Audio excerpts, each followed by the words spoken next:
Attention therapists that do intravaginal work.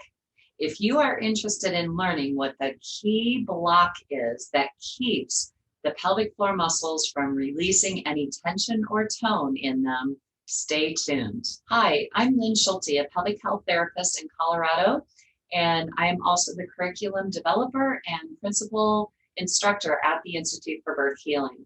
So what is the major block that keeps these pelvic floor muscles from releasing tension and tone?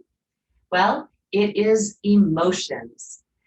If you've been doing intravaginal work, I'm sure you've experienced where you have been massaging the pelvic floor muscles and all of a sudden your clients start to cry. It's very, very common because the pelvic floor muscles are like sponges that hold in that emotion. And that emotion that's being held in there is unprocessed trauma or events or things that have happened to your clients. And the pelvic floor muscles just hold them in there and they create tension and tone and decreased function to the pelvic floor muscles. I have found that when we allow our clients to fully just release that emotion, to really just hold space, to allow that release to happen, the pelvic floor muscles just relax and melt and let go. And I had a very interesting client that I worked with that really hammered this point home for me. This is years ago. I was working with her, and as I was discovering that she had a lot of tension and tone on the left side of her pelvic floor muscles, and I was having her tune into it, and I noticed that she actually started to well up a little bit, but then she immediately shut it down and didn't want to go there. And so I tuned in to my intuition to see if that was something that I should call her out on or not. And I got a sense not to, so I just let it go. Well, I tried everything to help those pelvic floor muscles to let go, to release that tone, and nothing worked.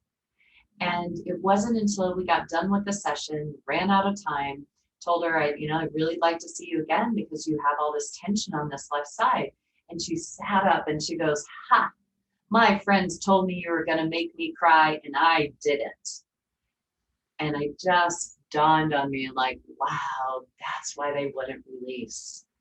And that hammered home the importance of allowing those emotions to flow. And who knows, I never saw her again. I'm hoping that possibly I planted a seed, and when she went into her car, she was able to have a good cry to really let those emotions release. And hopefully those pelvic floor muscles relaxed on their own. But there's some clients are ready to go there and some aren't. And we need to respect and honor that.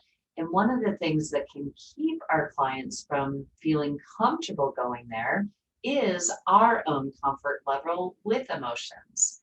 So I am a huge proponent of making sure that I do my own work and that I can hold space for whatever my clients need to address in the treatment.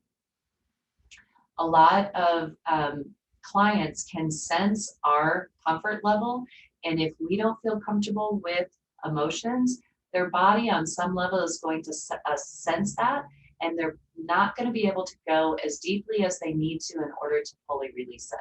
So please, if you're doing intravaginal work, please do your own work to heal your own wounds and to become really, really comfortable dealing with emotions because they are so intimately connected into the pelvic floor muscles. So emotions are a huge aspect of the treatment that we need to provide our clients. And if you're not comfortable with emotions, they may sense that and feel resistant to go where they need to go in order to get those muscles to release. So emotions are a huge key roadblock to allowing tension to release from the pelvic floor muscles. So if you'd like to learn other key assessment points that I do in all of my intravaginal work, please download the 6 key assessments to stronger pelvic floor contractions. It's a PDF that the link is in the description of this video below. So I encourage you to download it and check it out. Good luck.